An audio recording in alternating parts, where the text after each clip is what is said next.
আসসালামু আলাইকুম। Channel I কৃষি সংবাদে আমন্ত্রণ জানাচ্ছি হৃদয়। এখনকার সংবাদ আয়োজন একই সঙ্গে চ্যানেল আই ইউটিউব চ্যানেল এবং চ্যানেল আইয়ের ওটিটি প্ল্যাটফর্ম আই স্ক্রিনে লাইভ স্ট্রিম হচ্ছে। একসময় ইলিশের জন্য বিখ্যাত ছিল রাজবাড়ির গোয়ালন্দ। স্থানীয় চাহিদা মিটিয়ে সেই ইলিশ পাঠানো হতো ভারতে। কালের বিবর্তে নাব্যতা সংকট আর নদী দূষণের পদ্মা হারিয়েছে তার জৌলস আর ইলিশের সুদিন। ইলিশ রক্ষায় সরকারিভাবে ২২ দিনের নিষেধাজ্ঞা আরোপ করার পর জেল জরিমানা দেওয়া হলেও কোনো কিছুতেই থামছে না ইলিশ শিকার। রাজবাড়ির প্রতিনিধি খান মোহাম্মদ জহুরুল হকের তথ্যচিত্রে আল মুকসিদের রিপোর্ট। একসময় দেশব্যাপী সুনাম ছিল রাজবাড়ির গোয়ালন্দের পদ্মার ইলিশের। এমনকি গোয়ালন্দ ঘাট থেকে শিলিগুড়ি এক্সপ্রেস ট্রেনে টনের পর টন ইলিশ পাঠানো হতো ভারতের কলকাতায়। এখন আর নেই ইলিশের সেই সুদিন। অবৈধভাবে বালু উত্তোলন, নদীর নাব্যতা সংকট আর নদীর দূষণের কারণে পদ্মায় পাওয়া যায় না ইলিশ। কলকাতার মধ্যে চলে গেছে, এখন সে মাছ নাই, আমরা সেই মাছ পাই না। এখন আমাদের খুব কষ্টের দিন যায়। নাব্যতা নাই, মানে এর গতিবেগটা অনেক কমে গেছে, এই গভীরতা কমে গেছে। মাছ বড় হওয়ার কোনো সুযোগ পাচ্ছে না। বড় একটি প্রকল্প অনুমোদন দিয়ে প্রশাসনের মাধ্যমে কঠোর নজরদারির মাধ্যমে ইলিশের প্রজনন বৃদ্ধি করতে হবে অঞ্চলে। মাছ না আসতেই ওই আগে এলো জাতকে মাছ জাল দিয়ে ব্যাট দিয়ে মেরে নেয়, মারিয়ে নেওয়ার কারণে মাছ কমে গেছে। এর মাছ কত দূরে দূরে চলে গেছে, রাজশাহী গেছে, ঢাকা গেছে, কত জায়গায় জায়গায় চলে গেছে। এখন তো আমরা সেই মাছও পাইতেছি না আর মারবারও পারতেছি না। এখন তো আমরা ভাতের জন্য মনে করেন যে পোলাপান নিয়ে মরে যাচ্ছি। জায়গায় জল থাকে, জায়গায় জল থাকে না। ইলিশ মাছ তো মনে করেন গভীর না হলে তো আর হয় না। মৎস্য বিভাগ বলছে ইলিশ শিকারে জেলেদের সাথে কোনো কর্মকর্তা জড়িত থাকলে নেওয়া হবে কঠোর ব্যবস্থা। প্রশাসনের কোনো কর্মকর্তা বা কর্মচারীর বিরুদ্ধে বা আমাদের মৎস্য অধিদপ্তরের কোনো কর্মকর্তা কর্মচারীর বিরুদ্ধে যদি অভিযোগ থাকে, তো সুনির্দিষ্ট অভিযোগ পেলে আমরা মৎস্য অধিদপ্তরের পক্ষ থেকে আমাদের কর্মকর্তা কর্মচারীর বিরুদ্ধে প্রয়োজনীয় ব্যবস্থা নেব। ইলিশের প্রজনন রক্ষায় ৪ অক্টোবর থেকে ২২ অক্টোবর পর্যন্ত ইলিশ ধরা, মজুত করা ও বিক্রি করার উপর নিষেধাজ্ঞা আরোপ করেছে সরকার।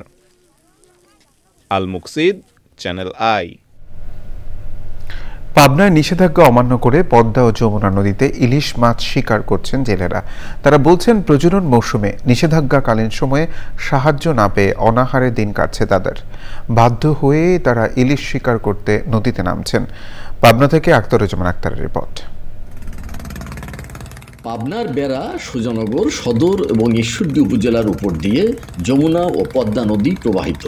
মৎস্য বিভাগের তথ্য মতে এসব এলাকায় কাঠধারী জেলের সংখ্যা প্রায় ১২,০০০।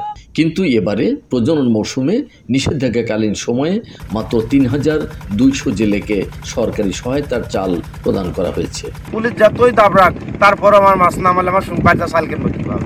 আমার সংসার চালাইতে হবে। মাছ মারে, মাছ বিক্রি করে, না হলে আমার সংসার চলবে না। বউ চাল পারলে আমরা বাঁচতে পারবো না। ছোটবেলাতে তো আমরা মাছ মারি, কিন্তু এ সময় যদি মাছ না মারি আমরা বাঁচবো কেমন করে? জেলেরা ক্ষোভ প্রকাশ করে বলেন, অভিযানের নামে পুলিশ মাছ নিয়ে চলে যাচ্ছে। পুলিশ প্রশাসন আসছে আমাদের খুব অত্যাচার করে। মাছ দেওয়া যে কোনো পায় সব পুলিশ প্রশাসন নিয়ে যায়, জাল ধরে নিয়ে যায়, এরকম আমাদের ধরে নিয়ে যায়, জাল ধরে সব তুলে পুরা দেয়। গাঙে মাছ নাই, তারপর কিছু পুলিশ আমাদের ধরে মাছ নিয়ে যায়। আমরা যদি এটা না করি, সরকার যদি আমাদের জন্য এটা কিছু ব্যবস্থা না করতে পারে, তাহলে তো আমরা বাঁচবো না। আমাদের ছেলেপেলে কি খাবে? ইলিশ প্রজনন মৌসুমে পাবনার জেলেদের সরকারি সহায়তা অপ্রতুল বলে স্বীকার করেন মৎস্য বিভাগের কর্মকর্তারা। প্রত্যেক জেলেকে যে চাউল দিতে পারবো এই নিশ্চয়তা নাই, তবে সরকার চেষ্টা করছে। গত বছর যেখানে আমরা দিছিলাম ৩,০০০ জেলেকে, এবছর ২০০ বাড়ানো হয়েছে এবং এই বৃদ্ধিটা প্রতি বছর আরও বৃদ্ধি পাবে আর কি সংখ্যা। ইলিশ প্রজনন মৌসুমে এ অঞ্চলের জেলেদের প্রয়োজনীয় সহায়তা দিয়ে জাতীয় সম্পদ ইলিশ উৎপাদনে আরও কার্যকর ভূমিকা রাখবে সরকার, এই প্রত্যাশা সংশ্লিষ্টদের। পাবনা থেকে আখতারুজ্জামান আক্তার, চ্যানেল আই। চাঁদপুরের ইলিশ অনলাইনে বিক্রিতে প্রতারণা হয়রানির শিকার রোধে জেলা প্রশাসন কঠোর পদক্ষেপ নিয়েছে। জেলার স্থায়ী বাসিন্দা যারা অনলাইনে ইলিশ বিক্রি করেন তাদের কাছ থেকে নিবন্ধনের জন্য আবেদন গ্রহণ শেষে যাচাই বাছাই করে 7 জন ব্যবসায়ীকে অনলাইনে ইলিশ বিক্রির জন্য নিবন্ধন দেওয়া হয়েছে। নিবন্ধিত ব্যবসায়ীদের তালিকা জেলা প্রশাসকের ওয়েবসাইটে প্রকাশ করা হবে।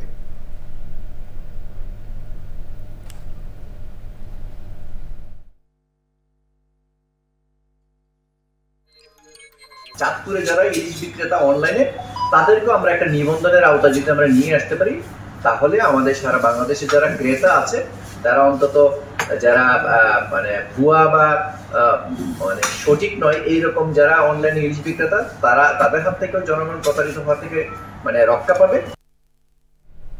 চুয়াডাঙ্গায় কৃষকদের মাঝে প্রণোদনা কর্মসূচির আওতায় রবি মৌসুমের বিভিন্ন প্রকার সবজি বীজ ও সার বিতরণ কার্যক্রমের উদ্বোধন হয়েছে। চুয়াডাঙ্গার সদর উপজেলা পরিষদ চত্বরে কৃষকদের হাতে বীজ ও সার তুলে দিয়ে এই কার্যক্রমের উদ্বোধন করেন উপজেলা নির্বাহী অফিসার এম সাইফুল্লাহ। চুয়াডাঙ্গার সদর উপজেলা কৃষি অফিস আয়োজিত এই বিতরণ কার্যক্রমে উপস্থিত ছিলেন সদর উপজেলা কৃষি অফিসার আনিসুর রহমান, কৃষি সম্প্রসারণ অফিসার আসিফ ইকবাল সহ উপজেলার বিভিন্ন ইউনিয়নের শতাধিক কৃষক।